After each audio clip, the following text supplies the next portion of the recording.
हाँ जी, भाई जी हम सब फरिश्तों की ओर से आप यज्ञ माता-पिता को स्नेह से भरे हुए पुष्पों का गुलदस्ता भेंट करते हैं, आप स्वीकार करो। हाँ, दिल से नमन। हाँ, धन्यवाद। ओम नमः शिवाय।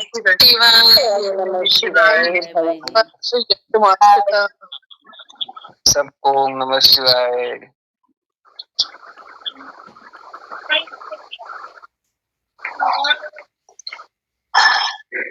जी भाई जी। हाँ जी बोलिए।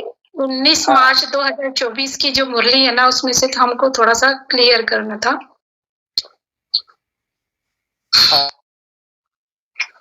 हाँ, बोलिए। जी। तो इसमें है कि वाणी चारों तरफ जहां जहां भेज सकते हो भेजो, क्योंकि चांस है बन जाओ। समय कम है, इसका सिर्फ 6 मंथ इंतजार करेंगे। उसके बाद का चार्ट फिर बाबा को बिंदु लगाएगा। फिर यह बन गया, यह बन गया, यह बन गया। देखता है ना, पहले देखेगा ना। तो देखते हैं आज से कौन दौड़ता है। सब बंद कर दो व्यर्थ देखना, सब बंद कर दो व्यर्थ बोलना, सब बंद कर दो व्यर्थ सोचना।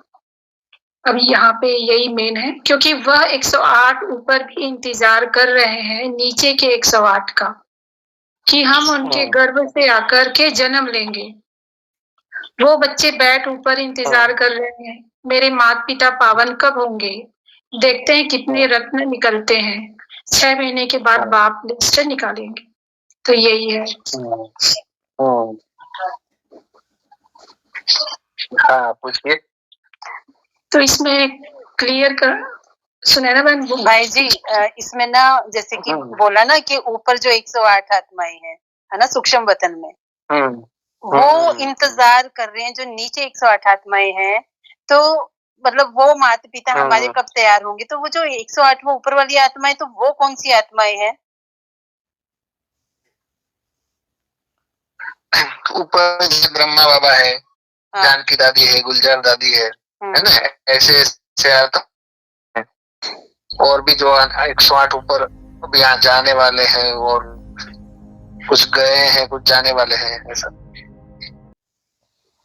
अच्छा, मतलब अभी जाने वाले भी हैं, वो भी बीच में शामिल हैं जो नहीं गए अभी तक। हाँ। अच्छा, और जो भाई जी नीचे 108 और ऊपर 108 हाँ जी। दादियाँ कुछ गई है ना, हमारी दादियाँ, वो सारी दादियों ने जन्म नहीं लिया है। अच्छा। ओके। भाई जी जो नीचे 108 तो जैसे यहाँ पूछो वही पूछना था मेरे को। जो ऊपर 108 और नीचे 108 है, जो बाबा बोलते हैं कि 108 की माला होती है, तो उसमें दो मतलब जोड़ी होती है, तो उसको मिला के 216 हो गए। तो वो ऊपर के 108 और नीचे के 108 मिला के 216 हुए, या क्या है मतलब इसमें? नहीं, नीचे 108 माना, 216 नीचे हुए। हाँ,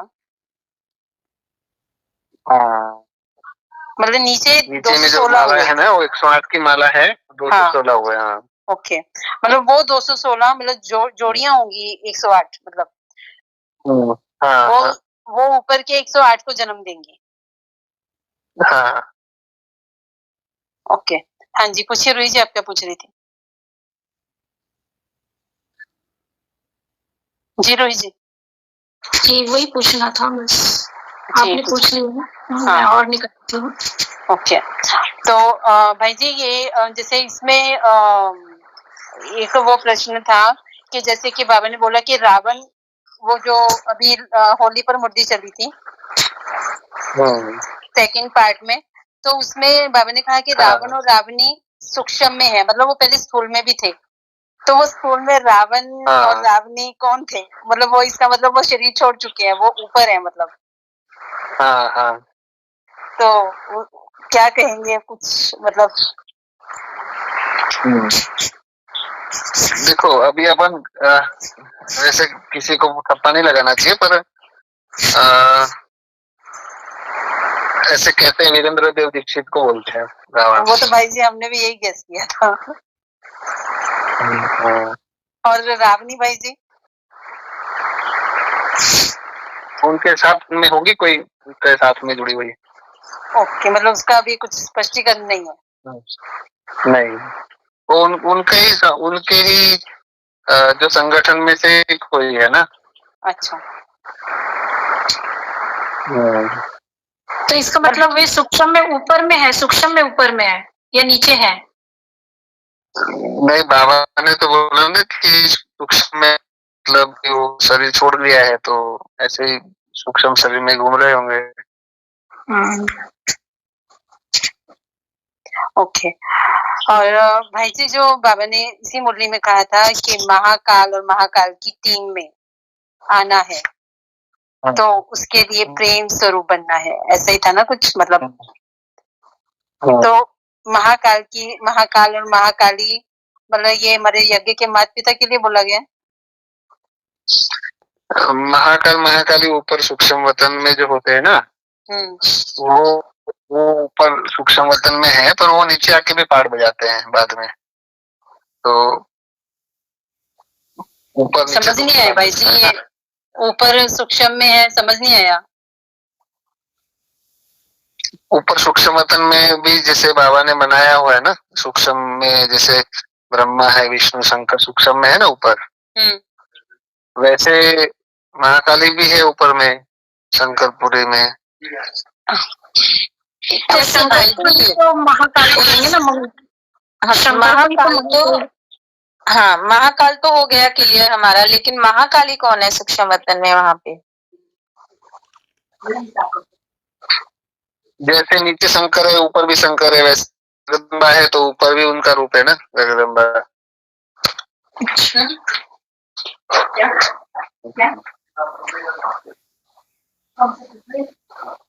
जैसे नीचे ब्रह्मा बाबा ऊपर भी ब्रह्मा बाबा, दो वैसे नीचे जो साकार में होते हैं उनका सूक्ष्म रूप, संपूर्ण रूप ऊपर में होता है। तो मैया का भी संपूर्ण स्वरूप ऊपर में है। हाँ। भाई जी इसी एक वाणी में ना बाबा ने कहा कि मतलब नीचे तो आर्टिफिशियल है, मतलब एक दर्पण है, ये सारी जो स्थूल दुनिया साकार दुनिया है, ये एक वो है जैसे आर्टिफिशियल आईना है, लेकिन जो ओरिजिनल है वो तो सूक्ष्म वतन में है। इसका क्या अर्थ हुआ? मतलब जो नीचे चल रहा है, जैसे अभी हम ये क्लास कर रहे हैं, ठीक है, तो सेम ऐसा ही सूक्ष्म वतन में भी हो रहा है, ऐसा बाबा ने उस मुरली में कहा। वो पॉइंट आप ढूंढो ना रूही जी, वो पढ़ो ना अगर मिल रहा है तो आपको, परी जी आपको किसी को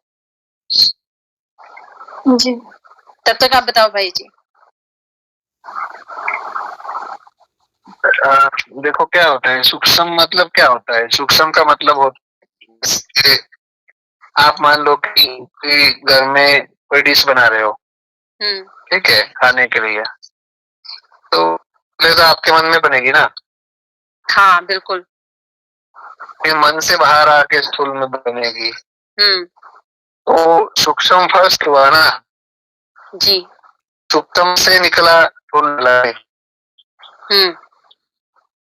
समझ में आया? सूक्ष्म क्या होता है? संकल्प, संकल्पों की दुनिया है, उसको सूक्ष्म दुनिया कहते हैं। तो जो हमारे संकल्प है वो सूक्ष्म दुनिया है। ओके। उसमें जब हम साकार में करते तो साकार बन जाती है। तो पहले सूक्ष्म होता है फिर स्थूल होता है। इसलिए बाबा आते ना जब धरती पर, तो पहले वो निराकारी से आकारी बनते हैं, यानी सूक्ष्म दुनिया बनाते हैं, फिर आकारी से साकारी बनते हैं। तो वैसे हर एक कर्म जो होता है वो भी हमारा, पहले हम निराकारी आत्मक स्वरूप में होते, फिर हम संकल्प करते हैं, यानी एक इमेज बनाते हैं, और उस इमेज को, जैसे आपने कोई चीज की इमेज बनाई, कुछ डिश बनाने की, और वो डिश फिर आप साकार में जब बनाते तो साकारी बन जाती है। तो मूल बीज आत्मा है, आत्मा में से आकारी योनि निकली, आकारी में से फिर साकारी निकलता है। जी भाई, ये तो हम प्रैक्टिकल में भी देखते हैं कि पहले हमारे अंदर चल रहा होता है सूक्ष्म में, फिर वो प्रैक्टिकल में स्थूल में भी वो हो जाता है ना। लेकिन भाई जी बहुत बार ऐसा भी होता है कि कई बातों पे हमारा कोई कंट्रोल नहीं होता और वो सूक्ष्म में चल रहा होता है, वो पूरा एक मूवी चल रही होती है, वो विजुअलाइजेशन चल रहे होते हैं, सब कुछ पूरा एक पिक्चर बन रही होती है हमारे मन के अंदर, लेकिन वो लंबे टाइम तक बन रही है, लेकिन वो फिर वो जरूरी थोड़ी ना कि हर बार वो सच्ची ही होगी, वो स्थूल में भी हो जाएगी। नहीं वो देखो, ये वो स्वप्न अलग चीज हो गया। स्वप्न नहीं, जैसे स्वप्न नहीं बोल रही हूँ, ऐसे ही खुली आंखों से हम बैठे बैठे कहीं खो जाते हैं ना, जैसे कुछ कहानी बन जाती है अंदर, कोई चित्र बन जाते हैं, कुछ सीन बन जाता है, तो वो बहुत ऐसे बनते हैं हमारे, तो अज्ञान काल में भी बनते थे और ज्ञान काल में भी बनते हैं, है ना, कई बार अच्छे भी बनते हैं, कई बार थोड़े ऐसे वैसे भी बन जाते हैं, तो क्या वो सब कुछ वो साकार में होता है कभी ना कभी? नहीं, देखो ऐसा नहीं है, सुनो मेरी बात।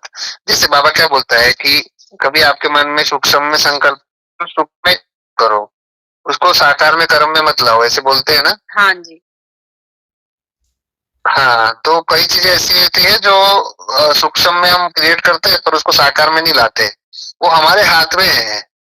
हम चाहे तो उसको साकार बनाते हैं, हम ना चाहे तो उसको वहीं खत्म कर सकते हैं। जैसे शिव बाबा ने अपने ब्रह्मा विष्णु शंकर को सूक्ष्म में रचा, ठीक है, अब उन्होंने रच करके वो भी आगे दुनिया बढ़ा देते, तो फिर वो बाबा भी फिर नीचे जन्म मरण में आ जाते, तो बाबा वही वो उसको खत्म कर देते हैं ना, ऊपर में ही। माना वो फिर वो नीचे लेके आएंगे तो बाबा भी जन्म मरण में आ जाएंगे, समझ में आ रहा है जी। तो कई चीजें ऐसी होती है जिसे सूक्ष्म में खत्म कर देते हैं, उसको साकार में लाना नहीं लाना वो हमारे हाथ में है। इसका मतलब ये नहीं कि जो सूक्ष्म बनता है उसका साकार बनता है, ऐसा नहीं है, नियम नहीं है। आप चाहो तो साकार में बना सकते हो, ना चाहो तो वही खत्म कर सकते हो सूक्ष्म। तो वो कैसे कैसे खत्म करो फिर? साकार में नहीं लाओगे तो वही तक रह जाएगा ना, सूक्ष्म तक ही रह जाएगा, साकार में आया ही नहीं वो चीज। आपने मन में जैसे कोई चीज तो बनाएगी करेंगे, पर बाद में आपने उसको नहीं किया तो साकार में नहीं आया ना, वही रह गया। ओके। जैसे आपने सोचा कि आज मैं ये डिश बनाऊंगी, फिर आपने बनाया ही नहीं तो वो तो वही रह गया ना, खत्म हो गया ना सूक्ष्म में जी। हाँ जी भाई जी, एक क्वेश्चन ये है कि एक मुरली में बाबा ने बोला था महाशिवरात्रि के लिए, शिवरात्रि शंकर पार्वती का मिलन है, ना तो शिव जन्मता है ना पार्वती महाकाली के लिए बोला था कि ना वो जन्मती है मरती है। तो लेकिन मैया का तो यहाँ पे तो महाकाली का रोल मैया प्ले कर रही है, तो मैया तो जन्म मरण में आ रही है ना, तो ये किसके लिए बोला गया है फिर? हाँ, ये जो सूक्ष्म वतन वासी है ना उनके लिए बोला गया है। वो से दो सूक्ष्म शरीर है ना, जैसे ब्रह्मा बाबा का सूक्ष्म शरीर है और ऊपर एक संपूर्ण ब्रह्मा का सूक्ष्म शरीर है, तो वो जो संपूर्ण ब्रह्मा का सूक्ष्म शरीर है वो थोड़ी जन्म मरण में आता है, वो नहीं आता है, वो नीचे वाले ही आते हैं, नीचे वाला सूक्ष्म शरीर जन्म मरण में आता है, समझ में? तो ऊपर वाले जो है ना वो तीनों देवताएं वो जन्म मरण में नहीं आते, सूक्ष्म वतन वाले।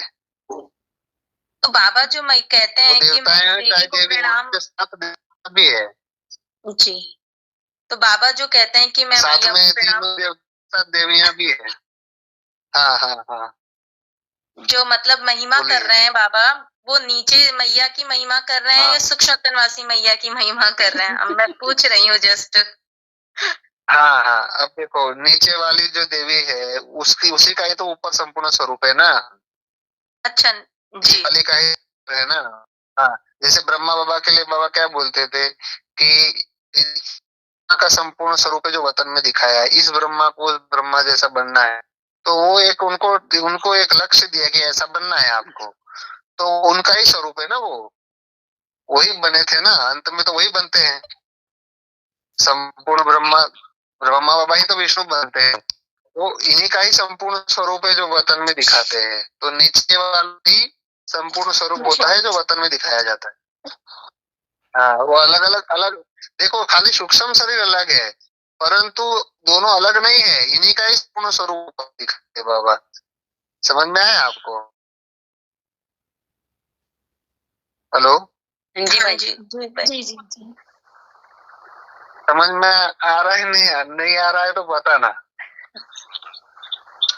भाई जी फिर से रिपीट करिए। भाई जी हाँ बोलो। फिर से रिपीट करिए जो अभी आप बोले। हाँ, जैसे बाबा मुरली में बोलते थे ब्रह्मा बाबा को कि बाबा ने दीदी वो संदेश ने पूछा कि बाबा आप तो नीचे हो तो ऊपर में कौन है, तो उस समय शिव बाबा जवाब देते थे कि बच्चे इसी ब्रह्मा का संपूर्ण स्वरूप है जो वतन दिखाई देता है, इस ब्रह्मा को उस ब्रह्मा जैसा बनना है ना, इसी का ही संपूर्ण स्वरूप है।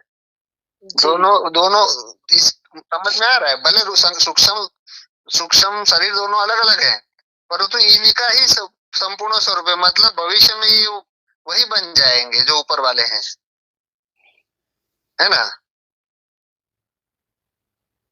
तो बाबा ने इसलिए बोला था ना, कल की वाणी में भी बोला था कि जो सूक्ष्म वतनवासी हैं वो भी नीचे आकर के पहाड़ बजाते हैं जी। तो उनके लिए उसके लिए फिर नीचे वाले जो है वो नीचे वाले अपने पुरुषार्थ के दम पर तैयार होते हैं, और ऊपर वाले जो है वो बाबा ने बोला वो तो बाबा उनसे कार्य कराता है, उनको पुरुषार्थ करने की जरूरत नहीं है। ऊपर वाले तो संपूर्ण है, संपूर्ण को तो पुरुषार्थ करना पड़ता है। भाई जी जो नीचे ऊपर वाले वाले अपने पुरुषार्थ के दम पर, हाँ जो ऊपर वाले हैं वो तो पुतले हैं ना, उनमें तो कोई हाँ आत्मा तो है ही नहीं। हाँ, आत्मा नहीं है पर कॉस्ट्यूम है ना, उसको शिव बाबा यूज करता है ना। शिव बाबा ब्रह्मा बाबा दोनों यूज करते हैं।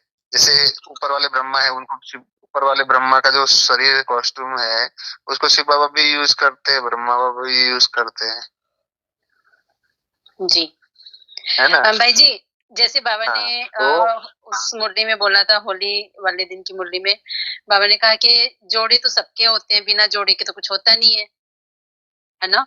तो फिर क्या शिव बाबा की भी जोड़ीदार मतलब है?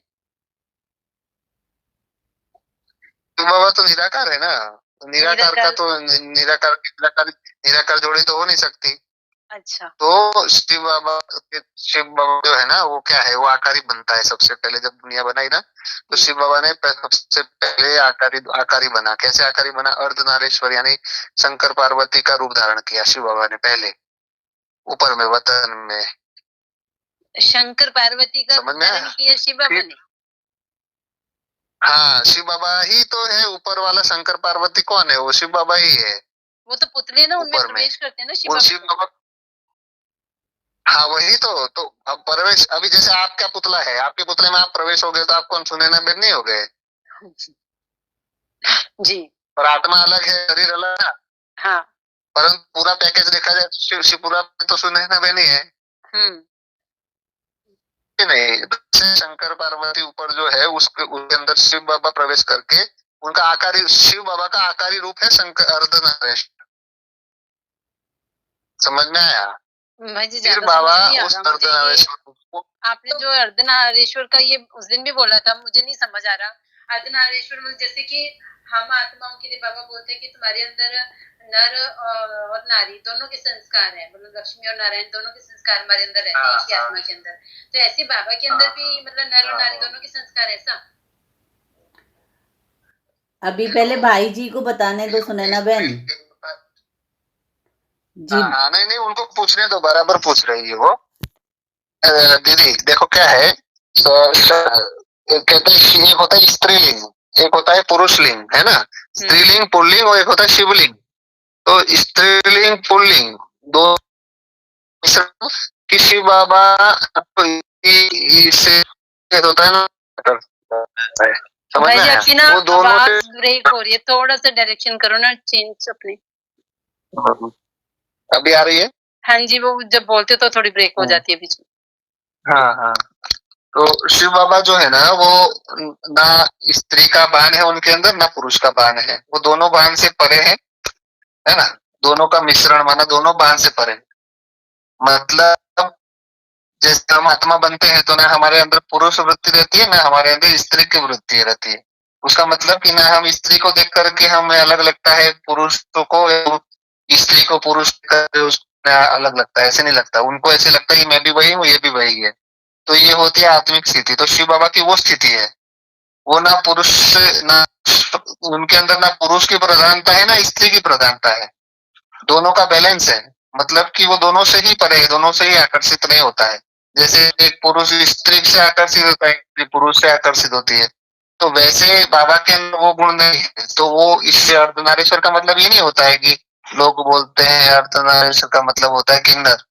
नहीं, किन्नर तो कैसे होता है, जैसे किन्नर क्या होता है, पुरुष का शरीर है और वो पुरुष होते हुए भी पुरुष से आकर्षित होता है, तो फिर वो तो अर्धनारीश्वर रूप नहीं हुआ ना उसका, तो विपरीत विपरीत हो गया ना। जैसे पुरुष का शरीर होते हुए आकर्षित होता है, इसे किन्नर कहा जाता है। स्त्री का शरीर हो से स्त्री से आकर्षित होती है, लेस्बियन होती है, तो इसलिए उसको फिर किन्नर में भी दो होते हैं, किन्नर और किन्नरी दोनों होते हैं, तो वो किन्नरी हो गई, है ना। तो वैसे बाबा वो नहीं, का मतलब किन्नर नहीं होता। अर्धनारीश्वर का मतलब होता है ना वो स्त्री से आकर्षित होता ना पुरुष से आकर्षित होता, वो दोनों चीजों से ही परे है, वो किसी से भी आकर्षित नहीं होता, इसलिए उनको सिंह कहा जाता है। उनको ना पुल्लिंग कहेंगे, सिंह कहेंगे, शिव है।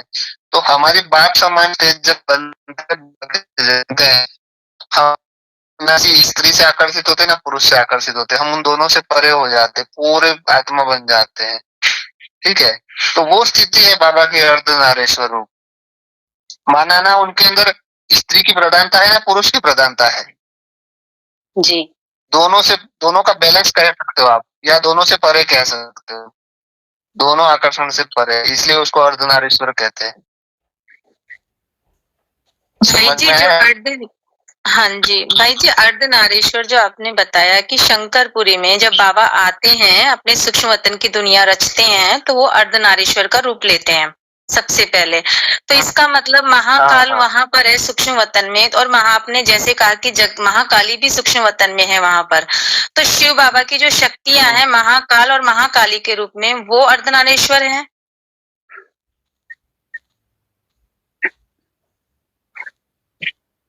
हाँ, कह सकते हो आप। महाकाल और महाकाली का मतलब क्या होता है, काल माना समय होता है, ठीक है। काल माना समय, और समय को जिसने जीत लिया माना समय उनके कंट्रोल में है। जैसे कि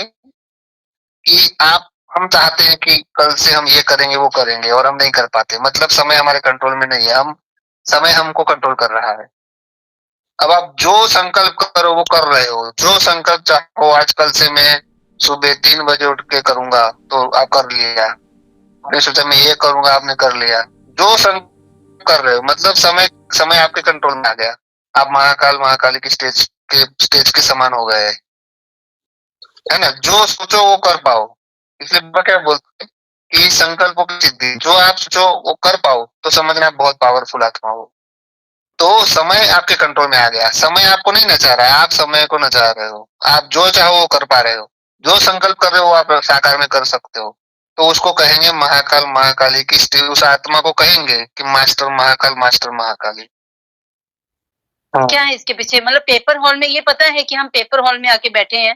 पहले तो हम जैसे पढ़ाई पढ़ रहे थे, ये फील होता है कि हम पेपर हॉल में आके बैठे हैं, लेकिन वो वाली अवस्था नहीं है। वो तो एक अलबेलापन, एक ढीलापन, कभी अमृत वेला हो गया कभी नहीं हुआ, सारे दिन में मतलब कुछ ना कुछ, ये सब चीजें। ऐसा क्या है इसके पीछे? मेरी ओवरऑल अवस्था तो बहुत अच्छी हुई है, बाबा से मिलने के बाद समझ बहुत गहरी हुई है, लेकिन जो एक पुरुषार्थ के प्रति जो लगन थी उस लगन में कमी आई है। अच्छा, और हेलो, हाँ हाँ बोलिए। एक चीज है कि स्थिति, मतलब स्थिति अच्छी है, स्थिति को मैं चेक करती हूँ कि स्थिति में कोई वो नहीं है, मतलब हल्कापन है। हाँ ठीक है, कभी कभी भारीपन आता है और पेपर आते हैं, जब कोई बहुत ज्यादा कड़ा पेपर आ जाता है तो अवस्था थोड़ी सी ऐसे हो जाती है, लेकिन फिर भी शक्ति भरी हुई है। जैसे बाबा बस एक ही बात सिखा देते हैं, बच्चे एक कदम हिम्मत का।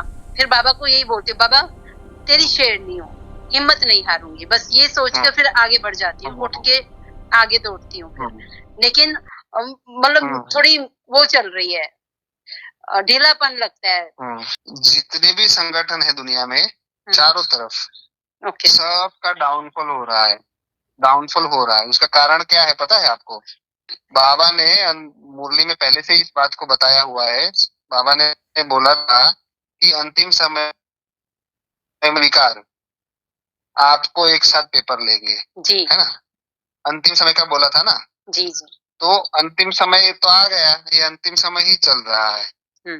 तो इसमें इसमें जैसे बाबा बाबा जैसे बाबा बच्चों को छटनी करके ऊपर लाना चाहता है? जैसे आपका आपका बेटा होगा या कोई खिलाड़ी होगा, क्रिकेटर है,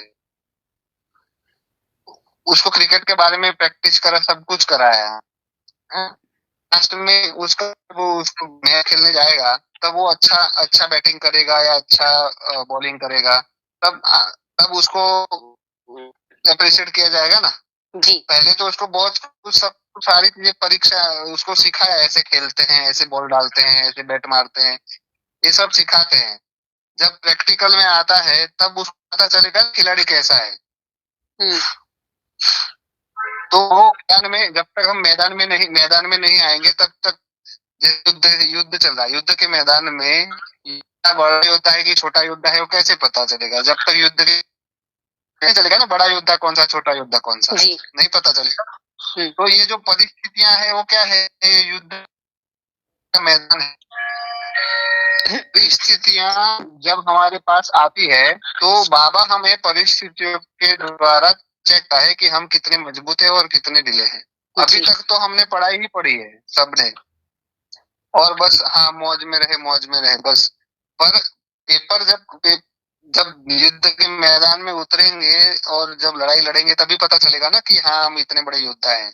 नहीं तो कमरे में बैठ के तो कोई भी बोलेगा हाँ मैं तो इतना बड़ा योद्धा हूँ, मैं तो ये हूँ, मैं तो वो तो बोलने से थोड़ी कोई साबित होता है। प्रैक्टिकल में युद्ध के मैदान में उतरा तब पता चल जाएगा कि युद्ध है।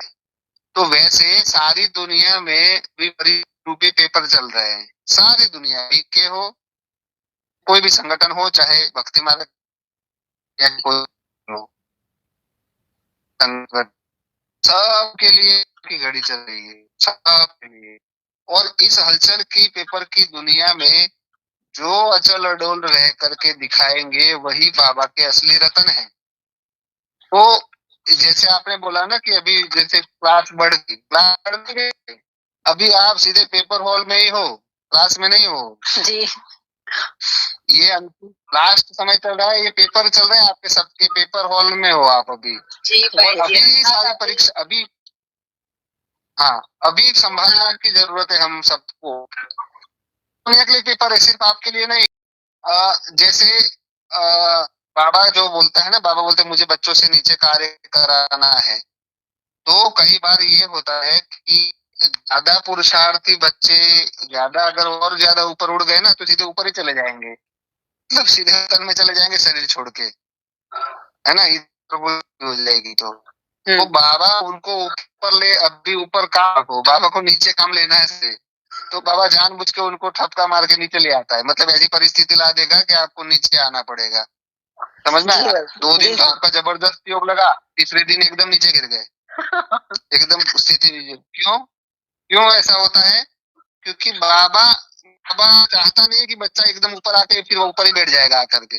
तो एक पावरफुल स्थिति का अनुभव कराएगा आपको इसी समय में, और एकदम नीचे के भी अनुभव कराएगा। और जब नीचे के अनुभव कराए तो ये सोचना कि मैं ज्यादा ही ऊपर उड़ रहा था या उड़ रही थी, इसलिए बाबा ने मुझे नीचे गिराया कि अभी नीचे जा तू, नहीं तो कहीं ऊपर ही आ जाएगा, तो नीचे का काम कौन करेगा? जी भाई जी। नीचे का, इसलिए स्थिति डाउन होना भी जरूरी है नीचे रहने के लिए। जी भाई जी। अगर बहुत ज्यादा पावरफुल स्थिति ही रही तो ऊपर चले जाओगे सीधे आप शरीर छोड़ के, तो नीचे आने का मन भी नहीं करेगा आपको। जी भाई जी, मुझे आत्मा को भी यही लगता है कि बाबा ना, मतलब ये बीच बीच में जो अटका देता है वो इसीलिए, क्योंकि बाबा को तो लगता है इसकी तो कर्मातीत अवस्था हो जाएगी, अभी तो मुझे जरूरत है नीचे इसकी। हाँ, फिर नीचे वालों को कौन संभालेगा? नीचे का जो कारोबार कौन करेगा? जी जी जी। तो ये सबके साथ होता है, और ये स्थिति ऊपर नीचे होती रहती है, उसमें घबराना नहीं है। ओके। ये नहीं सोचना अरे स्थिति ऐसी हो गई तो गड़बड़ हो गया, अब क्या होगा, नहीं। आपने ये मैं दावे के साथ कि आपको ये भी बहुत पावरफुल स्थिति का अनुभव होता होगा। जी भाई जी, होता है। ऐसा लगता होगा अरे स्थिति पावरफुल। हाँ जी हाँ जी। आपको लगा अरे एकदम ऊपर पड़ रही थी, आज एकदम नीचे हूँ।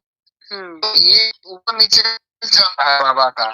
मतलब ये बाबा खेल में हमें चलते रहना है, चलते रहना है। मतलब बाबा इतना खेल खेलते हैं हम बच्चों के साथ, है ना? मतलब ऊपर बैठा खेल खेलता रहता है। नहीं बाबा नहीं, बाबा हम बच्चों का भाग्य है। बाबा हम बच्चों का भाग्य बनाना चाहता है कि बच्चों के द्वारा मैं कुछ करा दूं ताकि उनका भाग्य बने और वही उनको ही प्रारब्ध मिलने वाली है। बाबा को तो कोई स्वार्थ नहीं है ना। वो तो नहीं, उसको तो कोई स्वार्थ नहीं है कि वो अपने नीचे करा रहा है, नहीं। वो चाहता है कि बच्चे नीचे रह करके सारा कार्य संपूर्ण करके अपनी प्रारब्ध को भोगे। और प्रारब्ध कौन भोगेगा? जो करेगा वो भोगेगा ना। जी। बाबा तो करता है, तो वो करवाता है, तो इसलिए भी का भी अनुभव होगा और नीचे का भी एकदम अनुभव होगा। तो आपको लगता है 2 दिन तो एकदम पावरफुल, दो दिन तो एकदम, ऐसा होता है ना सबके साथ? जी बिल्कुल भाई जी, सबके साथ ही होता है ये तो। हाँ, तो ये इसी कारण होता है। एकदम पावरफुल ज्यादा दिन तक रहेगी ना तो फिर से गड़बड़ हो जाएगी, फिर वालों को टाटा बाय बाय करना पड़ेगा। भाई जी बहुत सेटिस्फेक्शन हुई है ये, मतलब पता था ये सारी बातें, पर फिर भी कहीं ना कहीं डाउट्स आते थे कि भाई ये क्या हो रहा है, ऐसा क्यों हो रहा है। लेकिन आज आपसे सुन के ना अब मन, मतलब कहीं ना कहीं एक बोझ था, भारीपन था उस बात का, तो वो आज उतर गया, एकदम हल्का फील कर रही हूँ। मुझे लगता है सबको मिल गया होगा ना, सबको आपका आंसर। जी भाई जी, बहुत अच्छा लगा और समझ में भी आया वापस से कि आप मतलब जो हम मुरलियों में छोड़ देते हैं छोटी छोटी बातें, वो अभी हमको अभी वापस मतलब रिवीजन कैसे करते हैं उस हिसाब से रिवाइज हो गई। धन्यवाद। जी भाई जी, हमें भी समझ में आ गया, धन्यवाद। इसलिए अभी ज्यादा फिक्र न करो और ये भी नहीं सोचो हो रही है स्थिति, नहीं ऐसे नहीं सोचो, ऐसे सोचो भी कल्याण है ना। आप तो कोशिश कर रहे हैं ना, आप अपनी तरफ से तो स्थिति को नीचे नहीं।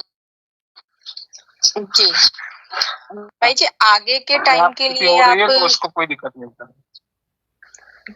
इमरता बहन, कोई और क्वेश्चन है आपका?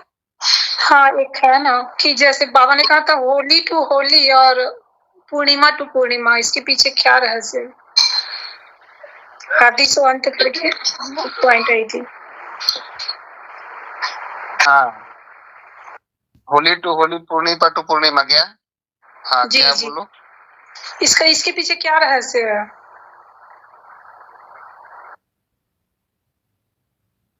क्या मतलब आप क्या पूरा तो पूछो, समझ में नहीं आ रहा। इसमें पूछा गया था आदि, जैसे आदि से अंत, तो पूर्णिमा टू पूर्णिमा और होली टू होली, इसके पीछे राज है ऐसे कहा था बाबा ने मुरली में, इसी 19 दिन की मुरली में है 2024 की। हाँ। तो देखो होली कब आती है? होली के दूसरे दिन दुलिया बनाते हैं ना, तो दुलिया पूर्णिमा के दिन आती है। जी। तो क्या होता है, जैसे अंग्रेजों के हिसाब से हम जैसे अंग्रेजों के हिसाब से वैलेंटाइन डे तारीख टू तारीख ऐसे मनाते हैं ना, पर हमारे भारतीय संस्कृति के हिसाब से तिथि तारीख के हिसाब से चलते हैं, है ना।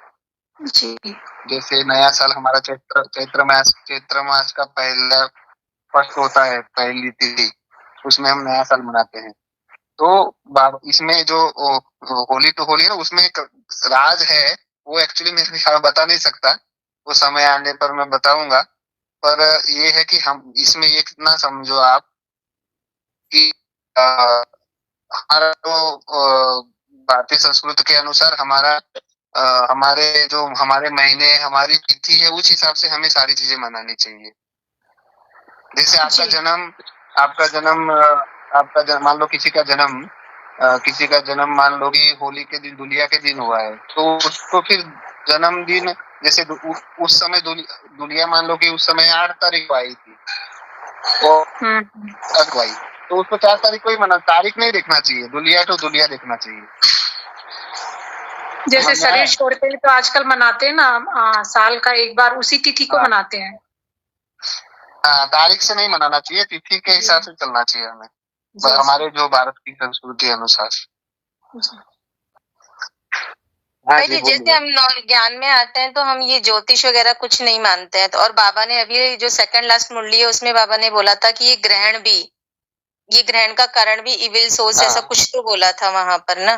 तो ये ग्रहण वो कैसे कर, ये तो सारा हाँ साइंटिफिक है ना, सब कुछ तो हमको पता है, ये मतलब हाँ साइंस ने हाँ। जो बताया है वही पता है हमें तो। और बाबा कुछ और बोले हैं यहाँ पर, तो आप बताएंगे इसके देखो बारे साइंटिफिक क्या है, ग्रहण क्या होता है, ग्रहण के जैसे कहते हैं कि सूरज और पृथ्वी के बीच में कोई दूसरा ग्रह आ जाता है तो उसको में? ग्रहण जी कहते हैं ना। दो दो ग्रहों के बीच में दूसरा ग्रह तीसरा ग्रह आ जाता है, जैसे सूर्य और पृथ्वी के बीच में राहु आ गया तो राहु का ग्रहण योग कहते हैं, है ना। तो जी कहने का उसकी छाया भी पड़ती है तो भी ग्रहण योग कहते हैं, है ना। तो ये जो जो स्थूल में होता है सूक्ष्म में है। तो ये जो ग्रहण योग माना, जो रावण बाबा ने बोला ना, रावण रावण की बोलते बाबा बोलते राहु की को दशा बैठी हुई है। तो जब बृहस्पति की ग्रह दशा बैठेगी तो सबका आत्मा की स्थिति बहुत ऊपर की ओर जाएगी। तो 21 जन्म तक बृहस्पति की दशा रहती है, सतयुग त्रेता बृहस्पति की रहती है और द्वापर कलयुग राहु केतु की दशा रहती है। तो कहने का मतलब बाबा का अब ये था कि ये जो वो है ना, जैसे रावण अब कोशिश कर रहा है कि दुनिया ना आए, उसी की दुनिया अभी ऐसे कैसे चलती रहे, तो वो ग्रहण लगा रहा है। वो सूक्ष्म में जो है वो ग्रहण लगा रहा है। सूर्य कौन है, सूर्य शिव बाबा है, ज्ञान सूर्य शिव बाबा है। ज्ञान सूर्य को ढकने की कोशिश कर रहा है कि बाबा प्रत्यक्ष ना हो इस दुनिया में। प्रत्यक्ष ना हो मतलब कि मेरा ही राज्य रहे, वो कोशिश कर रहा है कि मेरा ही राज्य रहे, दूसरा राज्य ना आए, लक्ष्मी नारायण का राज्य ना आए, है ना। रावण रावणी ऐसा सोचते हैं कि हम दोनों का ही राज्य चलता रहे ऐसे ही। कोई भी होगा, जैसे सरकार होती है गवर्नमेंट में, तो वो भी अपनी कुर्सी छोड़ना नहीं चाहती है ना। तो वो कोई भी सीट नहीं छोड़ना चाहता अपनी, कोई भी सरकार से जाना नहीं चाहता है, परंतु एक समय आता है सबको जाना ही पड़ता है। तो ये जो राहु का ग्रहण योग कहो तो यही रावण का ही है, सूक्ष्म में वो कोशिश कर रहा है बाबा को छुपाने की, बाबा को प्रत्यक्ष ना हो, बाबा उसकी दुनिया ना जाए। जी हाँ जी। भाई जी, जैसे अभी युद्ध हो रहा है ना, जैसे अभी युद्ध हो रहा है, तो ये क्या थर्ड वार ही है क्या?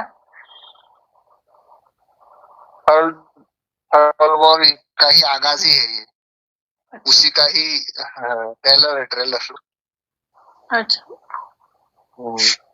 तो एक मुरली में सुना था जैसे ये छोटे छोटे युद्ध बंद होंगे तो भारत में चालू होगा ऐसे करके। छोटे छोटे युद्ध बंद होंगे नहीं, बाबा ने ऐसे नहीं, अभी जो बोला था वो ना लास्ट में बाबा बोल के गए, उसकी बात कर रहे हो? नहीं नहीं, 2022 का ऐसे पढ़ी थी मैं ब्रह्मा बाबा की अच्छा वाणी अच्छा। में। जी हाँ, तो वो बाहर में तो देखो, भारत बाबा ने क्या बोला था अभी लास्ट में, शिव बाबा आए थे कि भारत में पूरी तैयारी हो चुकी है गृह युद्ध की। माना हिंदू मुसलमान का जो झगड़ा चलने वाला है ना, उसकी तैयारी हो गई है पूरी। आप मीडिया सोशल मीडिया पे भी देख सकते हो कितना हिंदू मुसलमान के बारे में नफरत हो रहा है। चारों तरफ हिंदू भी जागरूक हो गए पूरा मुसलमान को ये करने के लिए, और मुस्लिम तो जागरूक है ही पहले से। तो चारों तरफ उनका दोनों का अभी पूरा माहौल बन चुका है एकदम। तो बाहर की दुनिया में भी होगा, यहाँ पर भी होगा, दोनों तरफ हाहाकार होगा। और एक तरफ जय जयकार भी होगा, जहाँ बाबा की प्रत्यक्षता होना शुरू होगी तो वहाँ जय जयकार भी होगा। सब लोग बाबा, जैसे नेट बंद हो जाएगा और ये सारी सुख सुविधा के, जैसे पेट्रोल नहीं मिलेगा तो सारे साधन बंद हो जाएंगे, इलेक्ट्रिसिटी नहीं होगी तो फिर लोग, अभी जैसे अभी लोगों को सुख कहाँ मिल रहा है, अभी लोगों को सुख नहीं, इंटरनेट से सुख मिल जाता है ना। कोई ओटीटी ओटीटी प्लेटफॉर्म से सुख मिल जाता है ना। लोगों को अभी जैसे अपने काम बिजनेस में से सुख मिल जाता है, फिर बाद में सब फ्री हो जाएंगे कि बिजनेस भी नहीं रहेगा, ना इंटरनेट रहेगा, ना बैंकिंग चलेगा, फिर चलेगा, तो फिर लोग कहाँ ढूंढेंगे सुख। तो वो फिर जब ढूंढेंगे तो उनको एक शिव बाबा, जैसे इसलिए बाबा ने मुरली में बोला था, सारे तिनके के सहारे हट जाएंगे, एक बाप सहारा बनेगा अंत में। तो अंत में ये जितने भी चारों तरफ से सुख ले रहे हैं ना, उनके सारे तिनके के सारे छीन लिए जाएंगे। भी उनको सुख नहीं मिलेगा, वो शांति ढूंढेंगे, वो बौखला जाएंगे। हमें अब क्या करें, हमारे से ना इंटरनेट कुछ नहीं है, तो हम क्या करें, हम बौखला जाएंगे, तो शांति चाहिए। तो फिर वो बाबा के बच्चों के पास भागेंगे, और फिर बाबा बाबा के पास भी भागेंगे, और बाबा फिर उनको दृष्टि का पाठ चलेगा, और दृष्टि के पाठ में बाबा सबको मुक्त करेगा दृष्टि दे दे के। जैसे एक एक एक आत्मा के अंदर 20-20 आत्माएं दृष्टि लेकर के मुक्त होती जाएंगी, सीधे वतन जाएंगी, सूक्ष्म वतन में।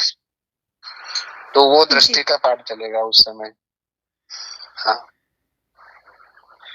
भाई जी, अब हम क्या करें, अंतिम पुरुषार्थ अब हम क्या करें, मतलब अपनी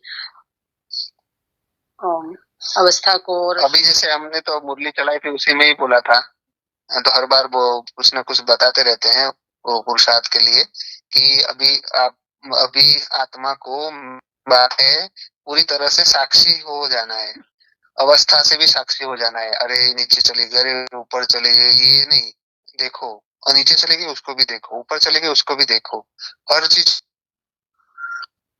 को। जैसे इसलिए बाबा ने बोला था अंतिम समय का पुरुषार्थ है नष्टो मोह स्मृति लब्धा, पूरी तरह से मोह से नष्ट। किसी अवस्था के लिए भी मोह नहीं रखो कि अवस्था ऊपर चली जाए, नहीं, हर चीज से परे हो जाओ। और देखो जो भी हो रहा है ड्रामा को एकदम साक्षी होकर के दे दो। जैसे शिव बाबा हर चीज को साक्षी होकर के, बच्चों ने इतना गड़बड़ किया यज्ञ में, फिर भी शिव बाबा ने साक्षी होकर के देखा कि नहीं देखा जी, अब देख रहे हैं कि नहीं देख रहे हैं। तो वैसे हमें वैसी स्थिति बनानी है। सब स्थिति आएंगी जाएंगी, परंतु हमें अपना कर्म करते रहना है, और करना है कर्म। साक्षी होकर के मतलब, साक्षी का मतलब होता है कि हम विचलित ना हो अंदर से। कोई भी सीन आ रहा है, स्थिति जैसे स्थिति नीचे चली गई, परिस्थिति आई, तो हम स्थिति हमारे हम संकल्प बढ़ गए, अरे ये क्या हो गया, अरे तो मेरे तो जैसे हो गया, मेरा तो वैसा हो गया, तो वो मतलब साक्षी दृष्टा नहीं है, वो आप ऊपर नीचे हो गए। तो इन सब चीजों से ऊपर उठना है, सब चीज को एक्सेप्ट करो। आपकी नीचे की स्थिति जा रही है उसको भी एक्सेप्ट करो, ऊपर स्थिति जा रही है उसको भी एक्सेप्ट करो, पूरा साक्षी होकर के हर ड्रामा को देखो। और ये नाटक चल रहा है पूरा, जैसे मूवी चल रही है, जैसे अमिताभ बच्चन है, वो मान लो कूली का रोल कर रहा है, तो क्या वो सचमुच कूली थोड़ी बन जाता है? वो तो पता है ना, मैं तो कूली का रोल करने आया हूँ, कूली का रोल कर रहा हूँ, ओरिजिनल में तो मैं अमिताभ बच्चन हूँ।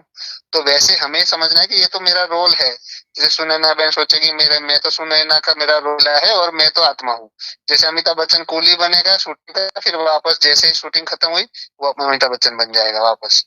जैसे हमें अपने रोल को अच्छे से बेस्ट है, और फिर वापस हमें अपनी स्थिति में स्थित हो जाना है कि मैं आत्मा हूँ, ये तो मेरा रोल था, मैंने पूरी बेस्ट रोल किया। बेस्ट रोल का मतलब होता है कि हम द्वारा सबको सुख मिले, प्रेम मिले, आनंद मिले, और अच्छे वाचन मिले प्रकृति को भी हमारे संकल्पों से।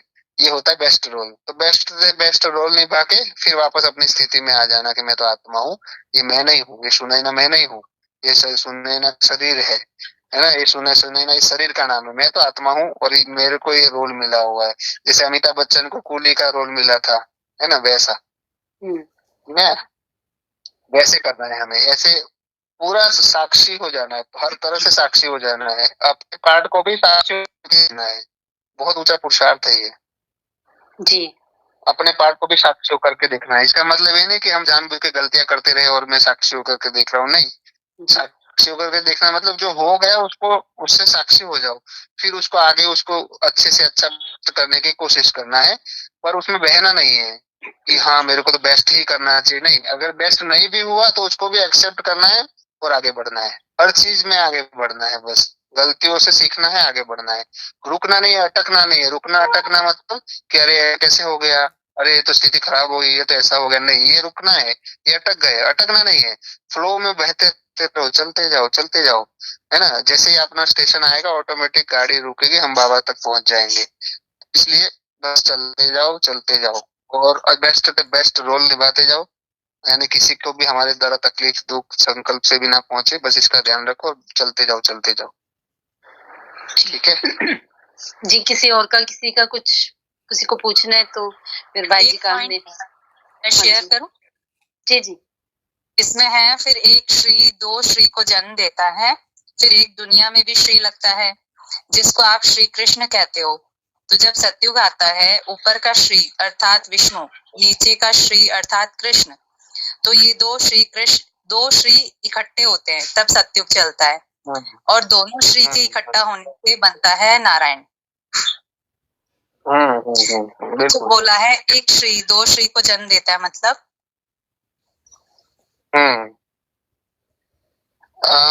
ऊपर देखो एक श्री और नीचे श्री, माना जैसे ब्रह्मा बाबा नीचे ब्रह्मा बाबा ऊपर भी ब्रह्मा बाबा, है ना।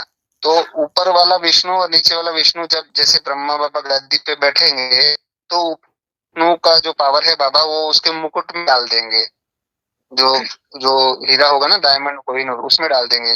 तो वो दोनों मिक्स हो, वो यहाँ पे मर्ज हो गया उसके अंदर, फिर वो पाठ बजेगा दोनों, सब ऊपर वाला मिक्स होकर के फिर पालना का पाठ चलेगा।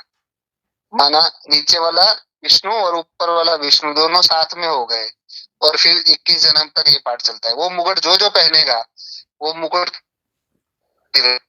ऊपर वाले विष्णु की, वो कोहिनूर डायमंड के अंदर।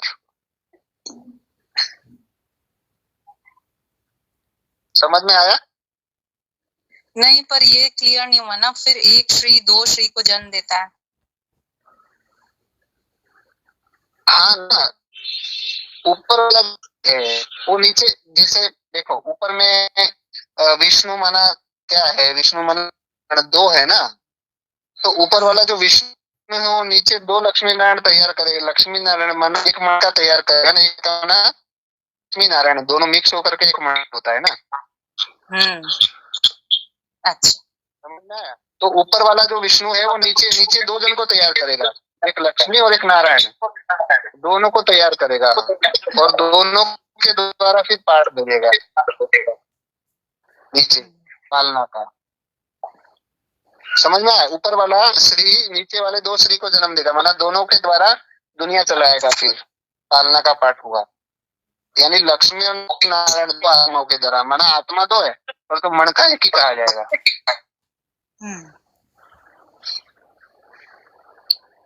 और किसी को कुछ पूछना है तो पूछ।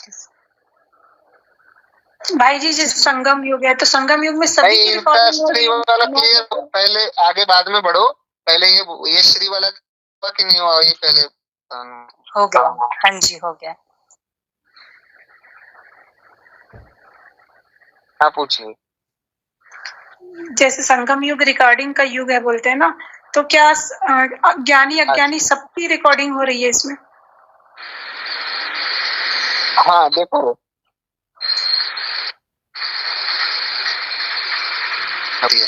तो आप जैसा शूटिंग करोगे आपकी वंशावली की शूटिंग वैसी होती जाती है। तो ब्राह्मणों के ऊपर कंधों के ब्राह्मण बच्चों के कंधों के ऊपर जिम्मेवारी दी है बाबा ने सारी दुनिया की, है ना। तो बाबा ने बोला हर आत्मा का अपना अपना संसार है, हर आत्मा का अपना अपना झाड़ है। तो आप अब जैसे बंदे हैं वंशावली के लिए भी शूटिंग करते हैं साथ में। तो जिम्मेवारी सिर्फ ब्राह्मण आत्मा कंधों पे बाबा ने इतनी बड़ी जिम्मेवारी क्यों बोला कि आप सिर्फ अपना ही शूटिंग नहीं करते हो, आप अपनी पूरी वंशावली का शूटिंग करते हो। जी जी, मतलब वो रिकॉर्डिंग नहीं कर रहा, हमारे द्वारा उनकी रिकॉर्डिंग हो रही है। हाँ, इसलिए तो बाबा ने बोला उनके संकल्पों का कोई महत्व नहीं है, क्योंकि वो जड़ में नहीं है, उनका पत्ता पत्ता तक पानी नहीं पहुँचता। तो आपका पत्तों पत्तों तक पानी पहुँचता है। आप जो जो संकल्प कर रहे हो आपके वंशावली तक वो जाता है। तो आप जिम्मेवार हो उनके डाउनफॉल है, आप जिम्मेवार हो उनको में, आप जिम्मेवार हो उनको गिराने में। कितना बड़ा मतलब बोझ। तो इसलिए आप, हाँ तो ब्राह्मणों का, इसलिए तो बाबा बोलते हैं तुम ब्राह्मण बच्चे कोई साधारण नहीं हो। बार बार बाबा बोलते हैं कि तुम असाधारण आत्माएं हो, तुम्हारे द्वारा तुम आधार मूर्त आत्मा, आधार मतलब तुम्हारे आधार से वो चलती है।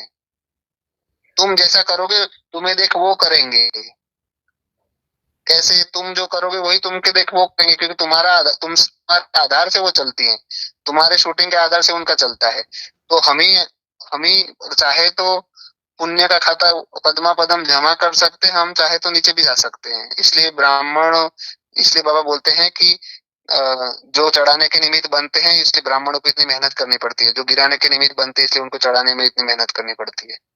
पर भाई जी जो बड़े बड़े वीआईपी बनते हैं, सेलिब्रिटीज बनते हैं, अन्ना टाटा बिरला अंबानी, ये सब रिचेस्ट जो हैं इन द वर्ल्ड, तो ये मतलब ये जो सारी इनको इतनी प्रारब्ध मिलती है जो, तो वो उनकी अपनी मेहनत होगी ना, वो तो संगम युग में शूटिंग के आधार से सबको मिलती है, ठीक है। अब संगम युग में जैसे आप जैसे शूटिंग करते हो वैसा आपको भी मिलता है, आपके वंशावली को भी मिलता है। तो आपने जो अभी प्रारब्ध भोग रहा है वो तो प्रारब्ध हमारे सतयुग, त्रेता और द्वापर के सामने कुछ भी नहीं है। उनके पास क्या, जैसे टाटा जी थे, अब टाटा जी ऐसे ऐसे लंगड़े लंगड़े चल रहे थे, धीरे धीरे धीरे चल भी नहीं पा रहे थे, बोल भी नहीं पा रहे थे, हैं। अब क्या आपकी स्थिति वैसी वैसी होती है क्या स्वर्ग में? नहीं भाई जी, ये पहली तो आप एक तो जन्म आप तो, वाली आत्माएं हैं, ये सब एक जन्म वाली आत्माएं हैं। अभी आखिर में एक जन्म वाली आत्माएं हाँ, हैं जो परम धाम से नहीं, एक जन्म के नहीं, एक ही जन्म का है ऐसा नहीं कहेंगे, उनके दो जन्म भी हो सकते, 10 हो सकते, पर जो परम धाम से अभी अभी आत्माएं आई हैं परम धाम से, उनका भी तो सुख भोगने का हक है कि नहीं है? है ना। तो जो परम धाम से आती है वो पावरफुल होती है, एकदम पावरफुल बाप समान स्थिति होती है उनकी। तो वो जब ऊपर से आती है तो वो फिर अपनी स्थिति के अनुसार सुख भोगती है, फिर धीरे धीरे नीचे भी जाती है। तो ये सब माने जो अभी सबके आप नाम जो ले रहे थे, ये अभी माने इन लोगों का पहला जन्म है, तो वो सतो रजो तमो सब में जाएंगे। देखो, ऐसा नहीं कह सकते कि उनका ये पहला जन्म, एक ही जन्म है, 2 जन्म है, ऐसा नहीं कह सकते कि जैसे ब्रह्मा बाबा का तो जन्म कैसा था, वो भी राजा महाराजा से जैसे थे, पर वो तो उनका तो 84वां जन्म था। वो पर बाबा के बच्चे थे, तो बाबा ने मुरली में बोला है कि कई बच्चे ऐसे हैं जो 82-83 जन्म सुख भोगते हैं, 82-83 जन्म थाट से रहते हैं, जो ऑलराउंडर पाटदारी होते हैं। तो वो शूटिंग है ना, यहाँ पे जिसने जैसा शूटिंग किया है, अच्छे से अच्छा शूटिंग किया है, जैसे ब्रह्मा बाबा ने बहुत अच्छा शूटिंग किया, सबको सुख दिया, कोई भी नहीं बोल सकता ब्रह्मा बाबा के द्वारा किसी को दुख मिला था। इसलिए ब्रह्मा बाबा का देखो अंतिम जन्म भी कितना सुखी था। तो कहने का मतलब ये है कि ये हमारे हाथ में ही है, संगम में हम जैसा चाहे वैसा हम हमारा ड्रामा बना सकते हैं, बाबा की वाणी के अनुसार। इसलिए बोलते हैं आप आधार मुहूर्त उद्धार मुहूर्त हो। हाँ, आप ही उद्धार कर सकते हो ना दुनिया का। आप ही आधार हो, आप ही उद्धार करने वाले हो, क्योंकि आपके तो उनका आपके पे डिपेंड है, सारी दुनिया आप ब्राह्मण बच्चों के ऊपर डिपेंड है। इसलिए तो बाबा ने बोला ना कि जब 108 की माला तैयार हो जाएगी ना तो सब तैयार हो जाएंगे, तेरे बहाने सर्व का भला। आप ब्राह्मण बच्चों के बहाने सर्व का भला होता है। इसलिए हमेशा बोलते रहते हैं तुम भाग्यशाली आत्माएं हो, अपने को नशा चढ़ाओ, कितनी भाग्यशाली आत्माएं हो। हाँ, तो आपके ऊपर वो डिपेंड है, तो आप कितने पावरफुल हो गए।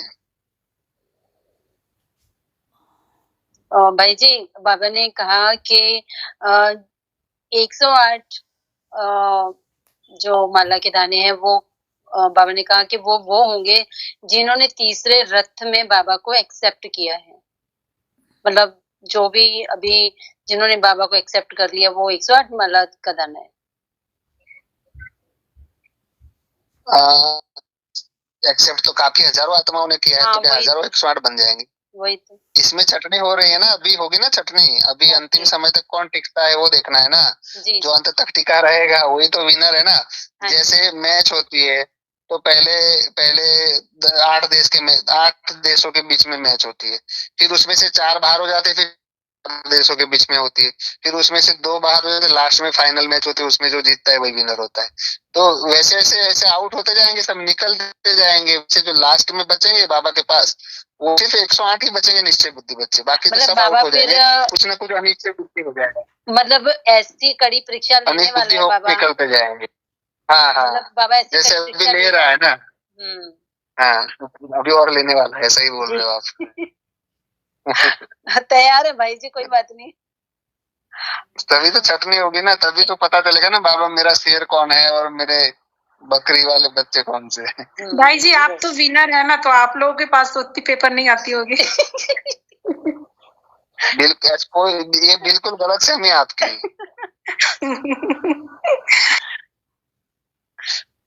अच्छा, अभी है ना टाइम हो पेपर में गया आता है, है। ऐसा हो नहीं सकता, नहीं तो तो भाई जी एक क्वेश्चन ये है कि अभी जैसे एकदम लास्ट टाइम चल रहा है, तो आने वाला समय ऐसा होगा खाने पीने का, आप कुछ बताएंगे? वैसे बाबा मुरलियों में सब कुछ बता चुका है, भाई जी भी गए गए नहीं, उनका थोड़ा सा नेटवर्क डाउन है। हाँ उनके जी, सुन आ रहा गए। हूँ, मैं सुन रहा हूँ, उनके फोन का नेटवर्क हाँ डाउन है। जी, हाँ जी।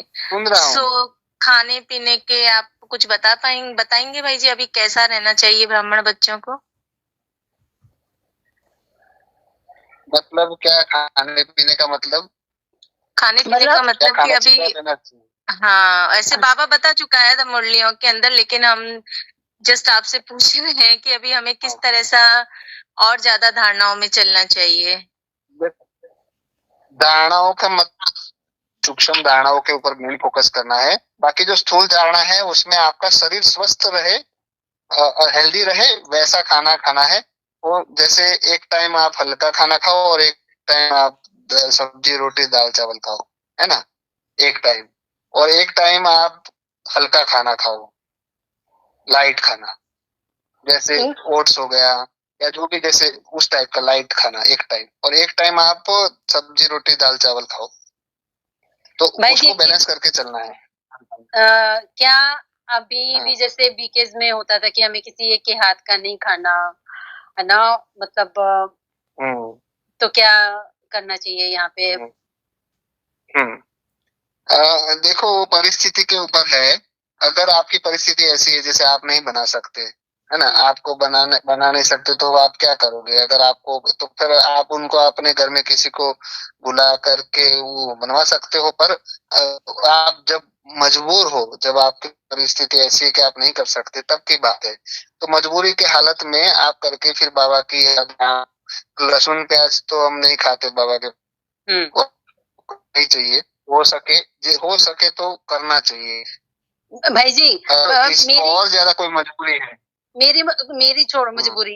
अगर किसी की कोई मजबूरी नहीं है, मान लो आप किसी ऐसी आत्मा के घर में जा रहे हो जो मतलब ज्ञान में नहीं है, ठीक है, तो क्या आप उनके घर में बिना प्याज लहसुन का भी खाना खा लोगे आप? देखो क्या होता है, जैसे अभी मैं कोशिश करूंगा कि भाई देखो मेरा मेरा मैं अभी जस्ट खाना खा के आया, मैं सब कन्विंस करने की कोशिश करूंगा, है ना, ये कोशिश करूंगा कि हाँ हो सकता। पर कहीं पे एक, जैसे मैं एक एग्जांपल देता हूँ कि मेरी सगी मौसी है, वो उनको किसी ने बताया कि ये जो मतलब, मुझे है ना घर में प्यार से विजय नहीं बोलते, विज्जू बोलते। तो ये विज्जू है ना, बोले किसी का भी मतलब खाता नहीं है हाथ का। तो मेरी मौसी बोली, मेरी मम्मी से छोटी बहन है, बोलती मेरा बेटा है, मेरा बेटा मेरी माँ के हाथ का नहीं खाएगा, ऐसे कैसे हो सकता है? बोलता है मैं तो उसकी माँ हूँ ना। मौसी माना माँ जैसी होती है ना। तो बोलती मैं, तो मेरा बेटा है, मैं उसकी माँ हूँ, माँ के हाथ का बेटा नहीं खाएगा, ऐसा कौन सा ज्ञान है करके। तो मेरे को कहीं से पता चला कि वो मतलब नाराज है। वो सोच मतलब वो मतलब उनको रोना आ गया था कि ऐसा कैसे मेरा बेटा मेरे हाथ का नहीं खाएगा। तो फिर मैं उनके घर गया, जा करके बोला मासी और कैसे हो, ठीक हो? तो मैंने बोला अच्छा। तो पानी दिया, मैंने पानी पी लिया। फिर मैंने बोला अच्छा, उस समय, ये तो बहुत पुरानी बात है, लगभग 2016 की बात है, तब वो मंडली भी नहीं थी। तब मैंने मैंने बोला कि मासी आप चाय नहीं पिलाओगे क्या मेरे को? तो बोलते तू पिएगा क्या मेरे हाथ की चाय? मैंने कहा हाँ बिल्कुल पीऊंगा, क्यों नहीं पीऊंगा। आप तो बोलती अरे मैंने तो सुना है कि तू ऐसे हाथ का नहीं खाएगा, ऐसे ऐसे। मैंने कहा जिसने भी बोला ना उसके मुंह पे काला कलर कर देना आप जाकर। तो फिर इतनी खुश हुई, खुशी खुशी मेरे लिए चाय बनाई, मैंने बाबा की याद में दृष्टि दे करके पिया। तो सिचुएशन देखना पड़ता है कि सामने वाले को क्या बुरा लग रहा है, संकल्प उसके ज्यादा बढ़ जाएंगे या कुछ ऐसा होगा, तब की बात है। मजबूरी की हालत में हो सके हम टालने की कोशिश करें। हाँ, मतलब हमें युक्ति से चलना है। जहाँ पे किसी का दिल दुखे, ऐसा हमें दिल दुख रहा है, तकलीफ हो रही है, तो वहां नहीं करना। हाँ, जहाँ पे जैसे हमारे रिलेशन टूट जाएंगे इस बात की वजह से, एक चाय आपका क्या, आपकी क्या स्थिति खराब कर सकती है? कुछ नहीं कर सकते आप। उतनी पावरफुल बाबा की याद में दृष्टि दे करके आप लिया, कुछ नहीं हुआ, मेरे को स्थिति भी खराब नहीं हुई, और उल्टा वो उनका आशीर्वाद मिला मेरे को। वो खुश हुई, उनके संकल्प शांत हो गए, उनके संकल्प बड़े हुए थे तो शांत हो गए। तो सिचुएशन देख करके करना पड़ता है। जैसे ब्रह्मा बाबा ने एक आर्मी वाला था, तो वो उसकी ड्यूटी थी आर्मी के ऊपर, वो भी बाबा का बच्चा था। तो बाबा ने उसको ड्रिंक करने की छुट्टी दी थी, क्योंकि वहां अगर वो नहीं पिएगा तो मर जाएगा, वहां इतनी ठंड पड़ती है ऊपर में हिमालय पे। भाई जी अपने को बाबा की याद में करना है अगर सिचुएशन ऐसे आती है तो। हाँ, वो मजबूरी के हालत में जब ऐसा लगता है कि किसी का दिल दुख रहा है, किसी को वो हो रहा है, बाबा की डिस सर्विस हो जाएगी, ऐसे भी होता है ना, बाबा की ज्ञान की डिस सर्विस हो जाएगी, बाबा की डिस सर्विस हो, तो वहां पे हमें उसको समेट लेना चाहिए चीजों को। वो तो हुई है भाई जी, क्योंकि जब हम बीकेज में थे तो मतलब इतने कट्टर हो गए थे कि हमें किसी के हाथ का खाना ही नहीं है, कोई छू भी दे, दृष्टि भी दे दे तो भी हम बहुत वो करते थे, तो उससे आत्माओं का दिल दुखता था, डिससर्विस होती थी। तो इसी के कारण तो बाबा के बच्चों ने डिससर्विस किया था, काफी बच्चों ने, आपने नहीं, बहुत सारे बच्चों ने ऐसे किया है जी। और तो जानबूझ के कईयों ने तो किया है अपने आप को ऊंचा दिखाने के लिए, देखा हम तो इतने बड़े योगी हैं, हम तो पता है, हम तो देखो ऐसे हैं, ऐसा अपने आप को ये देह अभिमान है, ये दिखाने का चक्कर कि मैं देखो ऊंचा, अपने आप को ऊंचा दिखाने के लिए कर किया। कई तो जानबूझ के बोलते हैं भाई हम तो किसी के हाथ का नहीं खाते। भाई जी वो ये होता था कि बाबा की श्रीमत है, हमें बाबा की श्रीमत का उल्लंघन नहीं करना, ये सोचकर हम वो ऐसा करते थे। बाबा की श्रीमत है कि किसी को दुख नहीं देना, तकलीफ नहीं देना, किसी के संकल्प नहीं बढ़ाना, बढ़ाने के निमित्त नहीं बना, ये श्रीमत है बाबा की। इसका मतलब ये नहीं है मैं बोल रहा हूँ कि आप लहसुन प्याज वाला खा लो, आप नहीं, लहसुन प्याज वाला नहीं खाना। वहां पे जैसे कहीं पे सिचुएशन आई तो नहीं, वहां आप बोल सकते हो कि देखो हम लहसुन प्याज नहीं खाते हैं। अगर मेरी मासी भी वहां पे होती तो मैं उसको भी बोल देता कि मासी कोई बात नहीं, आप बिना लहसुन प्याज का मेरे को दे दो, मैं खा लूंगा। वो बात सिचुएशन अलग हो गई। वहां पे भी आप ऐसा नहीं कि हाँ मजबूरी में लहसुन प्याज भी खा ले, नहीं, पर हाँ जैसे किसी के घर में कोई ऐसी सिचुएशन है वो बेचारा खाना नहीं बना सकता है और उसकी सिचुएशन ऐसी है कि वो ना खाना बना सकता है, ना वो बिना खाए तो कोई जिंदा नहीं रह सकता।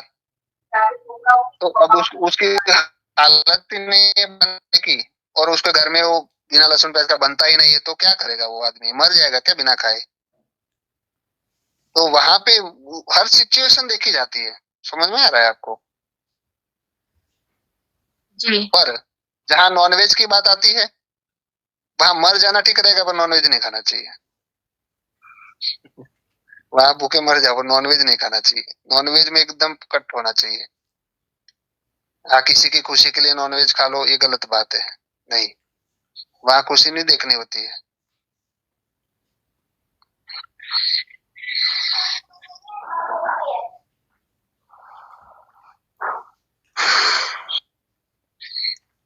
ठीक है भाई जी बहू के हाथ का, बिल्कुल बहू के हाथ, यही तो मैं बोल रहा हूँ ना, बहू को तकलीफ हो रही है, दुख हो रहा है तो आप कर सकते हो, पर उसको बोलो लहसुन प्याज वाला नहीं बनाना, फिर उसको बोलो बाबा को भोग लगाओ। आप भोग लगाओगी, लहसुन प्याज नहीं डालोगी तो फिर मैं आपका स्वीकार करूंगी। पर वो भी कब, जब आप कभी कभी आप बना लो, कभी कभी ले लिया, ऐसा, ताकि उसका दिल भी ना दुखे, ऐसा नहीं कभी वो उसको नया आइटम बनाती है तो मेरे लिए वो अलग से करती है। हाँ तो कोई बात नहीं ना, आप बाबा की याद में बाबा को भोग लगाओ, उसको बोलो पहले भोग लगाओ जी, पहले भोग लगवाओ, भोग लगवाने के बाद स्वीकार करो जी। जैसे उस दिन शिव बाबा ने सुबह सुबह, आपको याद है 5 बजे शिव बाबा आए थे एक बार, सुबह सुबह 4-5 बजे। जी जी। उस समय बाबा ने बोला था कि अगर मजबूरी हालत में आप कहीं गए हो 5-7 दिन के लिए और आपके पास खाने पीने का कुछ भी चीज नहीं है, तो आप किसी मंदिर का बिना लहसुन प्याज का भंडारे का प्रसाद स्वीकार कर सकते हो, शिव बाबा ने बोला था ये।